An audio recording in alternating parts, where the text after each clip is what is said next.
There is an incredibly weird war happening on your screen right now. On one side of the internet, you have an army of young men taking daily life advice from a hyper-aggressive guy smoking a cigar. They listen to him shout about how the modern world is trying to make them weak, and they treat his podcast like the ultimate cheat code to surviving reality. And then, right across the digital hallway, you have the exact opposite crowd.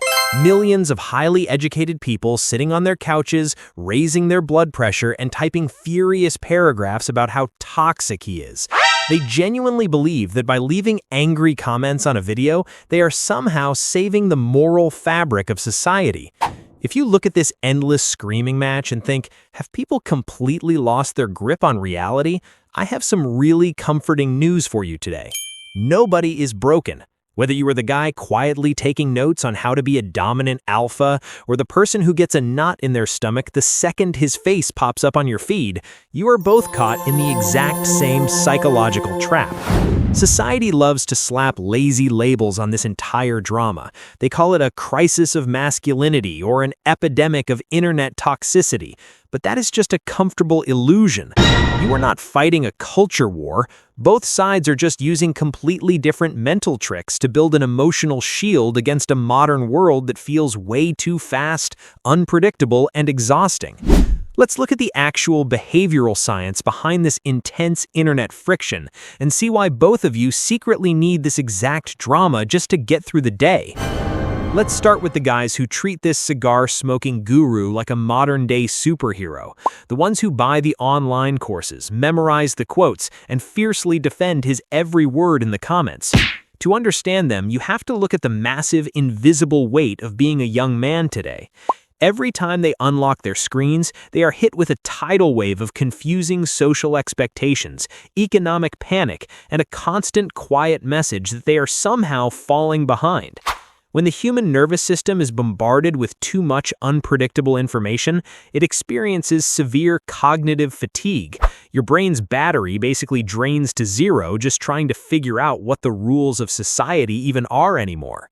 So when a guy kicks the internet door open, speaks in absolute facts, and never ever apologizes, it is the ultimate psychological relief. In behavioral science, this craving is linked to the certainty effect. The primitive brain would much rather follow a harsh, aggressive rule than try to navigate a soft, confusing gray area. He is not just a guy on a screen, he's a concrete wall they can lean on.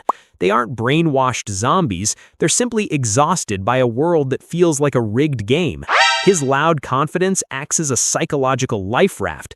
By copying his attitude, they adopt a state of hyper-independence, a defense mechanism where you convince yourself you don't need anyone, so society can never reject you. But what about the exact opposite side? What about the millions of people who brew their morning coffee and immediately ruin their own mood by hate-watching his latest clips?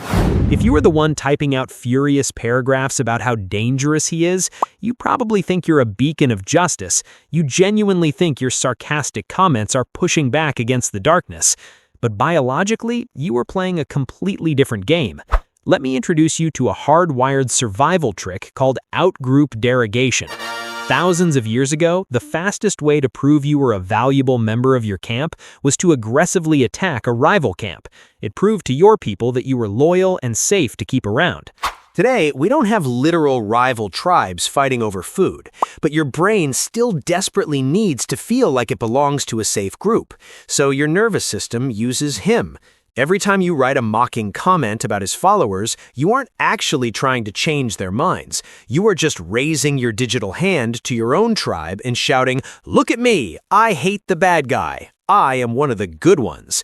Every time someone likes your angry comment, your brain gets a massive hit of dopamine. You actually get trapped in a cortisol loop. You secretly need him to say something ridiculous so you can attack him and finally feel connected to your community. One side uses him as a bulletproof shield against a confusing world. The other side uses him as a digital punching bag to feel morally superior. Neither of you is using pure logic. We know both sides use this guy as a psychological tool to survive a stressful world. But here is the brutal part of our story. Every mental trick your brain uses to protect you eventually hands you a massive bill. Let's look at the price tag for the fiercely loyal fans. Building your entire personality around a loud, unapologetic internet figure feels great at first. It feels like putting on heavy armor. You laugh at everyone else for being too soft. But here's the painful paradox. When you tie your self-worth to a guy on a screen, you actually give away your own power. You start treating any slight criticism of him as a direct attack on you. To protect this identity, you cut off friends. You distance yourself from family, telling yourself they are just asleep while you're the only one who sees the truth. You thought you were becoming a strong, independent lone wolf.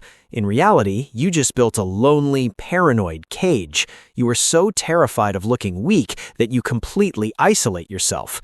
That heavy armor you put on to survive the world is now so heavy you cannot even move.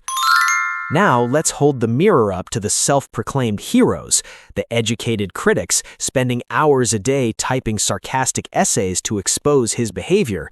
Here's your devastating reality check. While you shout from the digital rooftops about how this man is destroying society, you are actually spending the best hours of your day working as his full-time, unpaid marketing intern. You genuinely believe you were breaking down a toxic system, but the algorithm does not care about your high morals. It does not care that you're angry. It only sees clicks. Every time you quote tweet his video to mock him, you push his face onto 1,000 new screens. Your collective outrage is the exact fuel that buys his next sports car. You were so addicted to the rush of being the good guy that you accidentally keep feeding the bad guy. You fight the villain, but you're the one keeping his business alive. Both sides are sacrificing their real-world peace, their actual friendships, and their finite time. You both pay a heavy psychological tax, and the only winner sitting at the table is the algorithm. So, the next time you look at the other side of your screen and think they are completely brainwashed or incredibly dangerous, take a deep breath. Neither of you is broken. You're both just navigating a really exhausting world, desperately trying to feel safe. One side finds that safety in the strict, hardcore rules of a loud guru, while the other side finds it by throwing digital punches just to feel accepted by their own modern tribe. It's not madness, it's just biology. But what is your physical proof? What is the exact name of the podcast you secretly listen to when you need to feel tough, or the exact tweet you screenshotted just to hate read with your friends? Drop that specific name in the comments, and let's expose this weird digital theater we're all playing in. If this breakdown hit home for you and completely changed how you view this endless internet war, hit the subscribe button. And if you want to understand the other unspoken truths about how your mind works, the next video is going to hit you even harder. Tap the screen to keep decoding your behavior, and I'll see you there.